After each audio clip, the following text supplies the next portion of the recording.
Hello guys, দেখতে পাচ্ছ এই যে বনের পুকুরটা দেখতে পাচ্ছ তোমরা, পানিতে একবার ভরে গেছে। তাহলে যা বৃষ্টি হয়েছে এই পুকুরটা দেখে আপনারা বুঝতে পারবেন।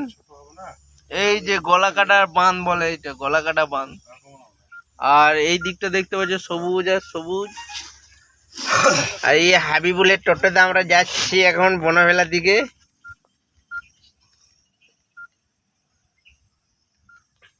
এই দেখো সবুজ আর সবুজ, চারিদিকে চারিদিকে সবুজ আর সবুজ। এইদিকে ভাইপো বিড়ি টান দিচ্ছে, দেখো চাচাকে ফেলে দিয়ে চলে লাগছে। বুঝি বীজ মাঠে যাবি? এই যে চাষিদের উপকার, তাল গাছগুলো দেখতে পাচ্ছ কিরকম লাইন দিয়ে। কার এই ভিউটা যদি আপনারা দেখতে চান আসবেন বনভেলা থেকে সোজা শালডাঙ্গার দিকে রাস্তায়। আমি তুই আর একজন কাকু দেখ, তাই বল, দেখ যাই নাকি।